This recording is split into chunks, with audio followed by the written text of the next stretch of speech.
Gurizada, o negócio é o seguinte, mais importante que analisar o tropeço do Inter no empate medíocre contra o Atlético Goianense 0-0 em Goiânia é analisarmos o momento de crise do Internacional, que tem um grupo de jogadores completamente descomprometido, apartado dos objetivos do clube e que tem uma direção que não consegue remobilizar o seu vestiário e que tem também um treinador que está dando sinais de, além de estar enferrujado, não consegue dar uma organização tática a esta equipe. O Inter está em crise e agora tem simplesmente o Boca Juniors pela Libertadores da América na próxima semana. Neste vídeo, a gente analisa o contexto vermelho. Antes da gente analisar aquilo que até a gente poderia entender como um tropeço normal. O Inter empatou fora de casa com o Atlético Goianense 0-0. Ok, seria um resultado ruim, mas um tropeço que acontece aos grandes clubes. Mas tem um contexto todo do Internacional em crise. 6 jogos sem vencer no Campeonato Brasileiro, 3 derrotas, 3 empates. Jogadores que estão visivelmente descomprometidos com o clube. Mas antes de a gente entrar nesse detalhe, eu quero te convidar para que você se inscreva aí no meu canal, ative as notificações no sininho e, concordando com o meu conteúdo, ou pelo menos gostando do meu conteúdo, das minhas análises, se inscreva aí no meu canal e deixe o seu like. Se não gostar, se divergir, fique à vontade para, em condições normais de temperatura e pressão, comentar e colocar ali o seu ponto de vista. Afinal, a sua participação é sempre muito bem-vinda aqui no meu canal.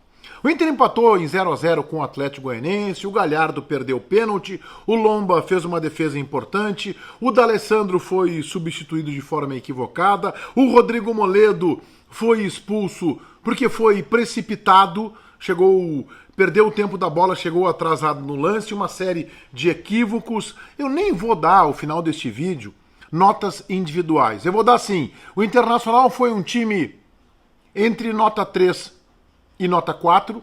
Eu vou dar nota 2 para o Thiago Galhardo, eu vou dar nota 5 para o D'Alessandro e nota 5 para o Lomba. E é isso aí. Porque o jogo, ele está dentro de uma circunstância e de um contexto. E ele é o menos importante. A atuação do Internacional, sim, esta é significativa. O Inter até começou o jogo tentando e dando sinais de que venceria a partida, mas errando no penúltimo lance, errando nas finalizações, tendo um centroavante que eu não sei o que aconteceu com o Thiago Galhardo, mas a impressão que eu tenho, com 35 anos de crônica esportiva, é que as manchetes, é que os elogios não lhe fizeram bem. O Galhardo foi convocado para a seleção brasileira, o Galhardo perdeu um pênalti decisivo contra o América Mineiro, que acabou tendo como consequência a eliminação do Inter na Copa do Brasil. O Galhardo perdeu um pênalti contra o Atlético Goianense, que tirou 2 pontos do Internacional. O Inter vai terminar a rodada ali, está em 4º lugar hoje, dependendo do resultado do jogo do Fluminense, na 5ª colocação. Mas o Inter está descendo, né? Rodada a rodada o Inter está ali descendo, se distanciando do líder. Há torcedores do Internacional fazendo uma contabilidade que eu divirjo, que eu discordo, que agora faltam 8 pontos para evitar o rebaixamento. Eu acho que não é esta a briga do Internacional. Mas a briga do Internacional já começa a ser pela dignidade. E o Internacional, que tem jogadores que não estão envolvidos com o clube, que estão descomprometidos, também tem uma direção que não toma providências mais drásticas. O presidente do clube, Marcelo Medeiros, descontente pelos erros do time, pela saída do Kudê, pelo processo eleitoral em meio à temporada, mas ele ainda tem um pouco mais de um mês para cumprir e tem que exercer este comando.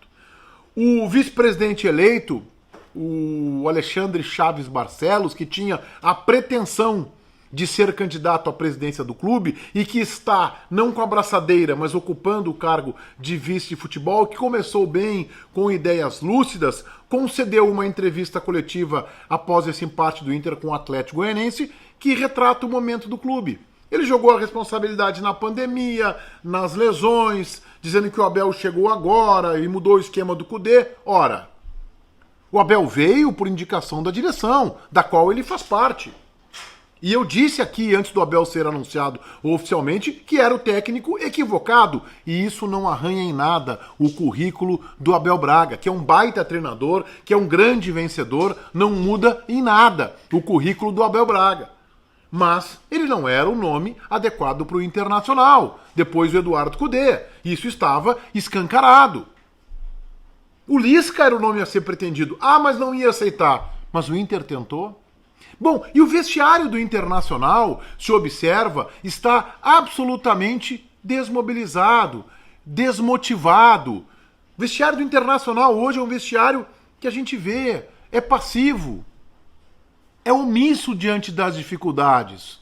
O Inter não consegue reverter nada. E isso tudo que eu estou colocando aqui para você é muito mais importante do que o resultado. Porque o resultado, empatar com o Atlético, poderia ser encarado como normal, mas a atuação não.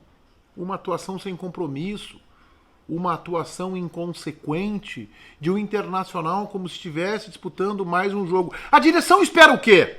Que vai ganhar do Boca por conta do quê? De um meteoro que vai cair, de alguma circunstância assim? O que a direção do Inter está fazendo para remobilizar o seu grupo? Como a direção do Inter está agindo? Não está fazendo nada. É isso que pelo menos eu enxergo. E sabe um dos resultados disso, além da eliminação na Copa do Brasil, além da queda no Campeonato Brasileiro, é a eleição, em que o candidato da situação, o Ginter Spode, sequer conseguiu chegar ao segundo turno. O candidato da situação, respaldado pelo presidente Medeiros e por nomes como Giovanni Luigi, Fernando Carvalho, últimos presidentes do clube que tiveram uma representatividade junto ao torcedor, o Ginter Spode foi rebaixado na eleição do Internacional. O candidato à situação para a continuidade deste modelo foi rebaixado. Ele sequer conseguiu chegar em segundo lugar. Ele não passou pelo crivo do Conselho Deliberativo do clube. Ele não chegou no que a gente chama de pátio, que esse ano será um pátio virtual. Isto é um recado que os conselheiros que lá foram colocados anos atrás por torcedores estão dando para esta direção do Internacional, para o presidente Medeiros, para o Chaves Barcelos. O Internacional, por exemplo, sequer tomou uma atitude para frear a decisão da sua maior liderança na última década, o argentino Andrés D'Alessandro. Não, D'Alessandro, o teu contrato vence em 31 de dezembro. Vamos deixar este anúncio para o final. Era óbvio que isso impactaria de forma negativa no vestiário.